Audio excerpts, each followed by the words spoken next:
What's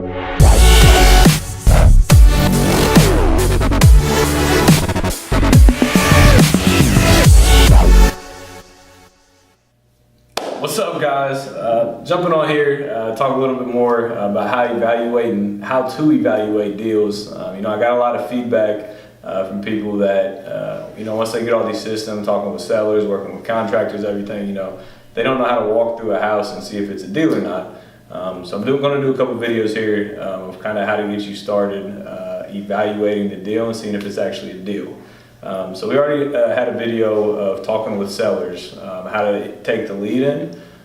So at the very end of that conversation, once you get all the info on the house, the repairs that are needed, what the condition of the property is, how much they want, why they're looking to sell. Once you get all that information, at the very end, you want to make sure you have their commitment to follow through with you.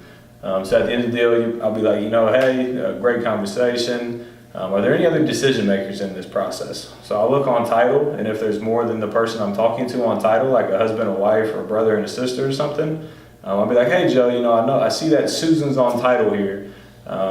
Is she on board to sell the property as well? They'll say yes or no. If they say no, everybody has to be on board. So you got to figure out why she's not and see if you can get over that hurdle. And if she says yes, they're on board, perfect, you're good to go. In the state of Ohio, I don't know about other states, if a husband is the only one on title, you still need the wife to sign off. It's called dower. So anytime a husband or a wife sells a house in the state of Ohio, both parties have to sign and approve that.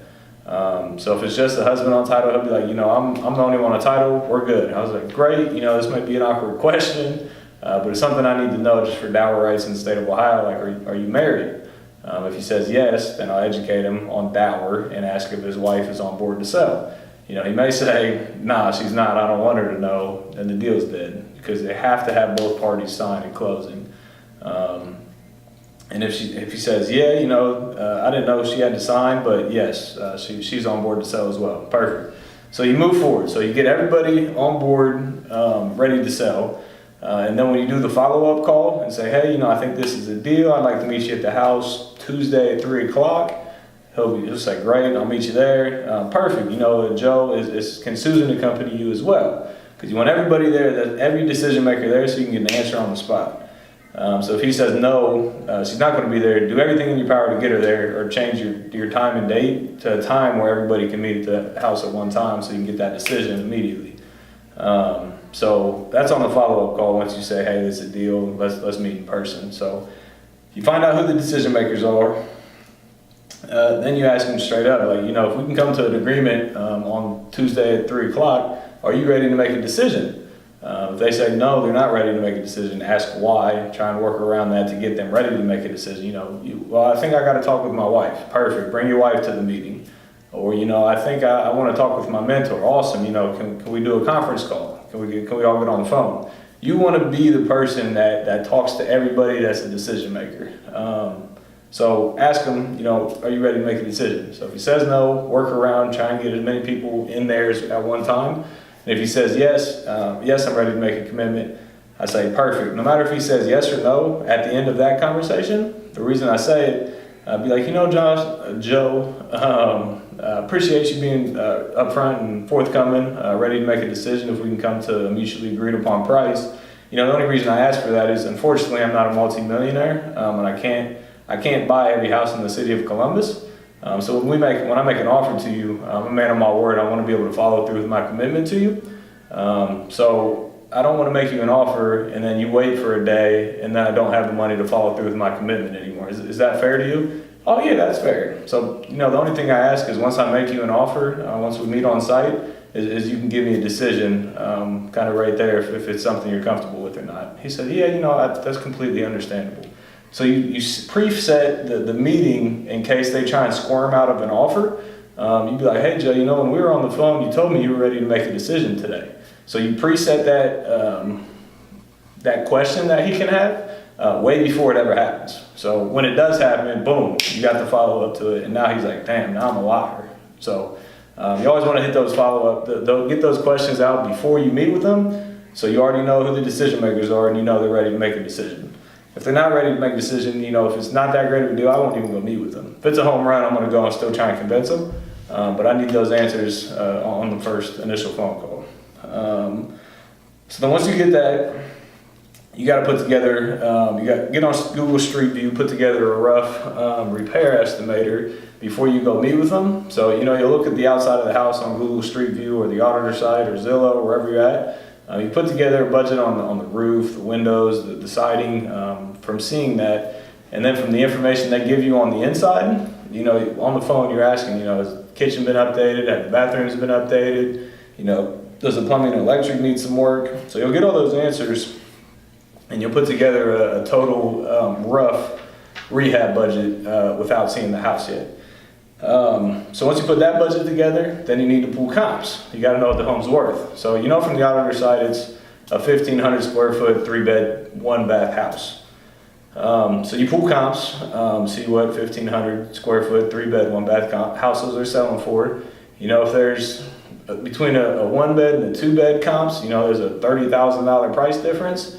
Boom, now you got to think, all right, I got to add another full bath to this house. So you got to pull the comps, you got to pull the value of the house, and then you got to know exactly what the end product of the house is. So if you need to build a 2-car garage or put in a privacy fence or add a half bath or add a master bath, whatever you need to do to get the ARV that you want, you have to know that ahead of time so you can budget for it then. So if you got to build a garage, on your repair budget, you got to put building a garage, which is going to be $12,000, $15,000.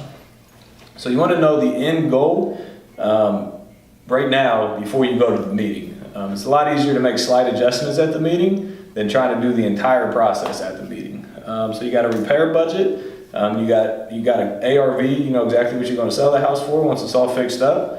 And you know what the end product of the house is going to be. 3-bed, 2.5 bath, 3-bed, 1-bath, 2-car garage, no parking at all. You know exactly what the end product is going to be. Then,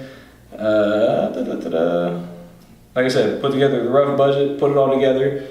You got the ARV, you got the repair budget, and now you got to know what you're going to offer on the home. And again, these are all rough numbers, so when you get there, if you budgeted for new windows and it already has new windows, you just make a $4,000 tweak to your offer price, and then you're good to go. You don't have to do an entire budget, comps, everything at the meeting.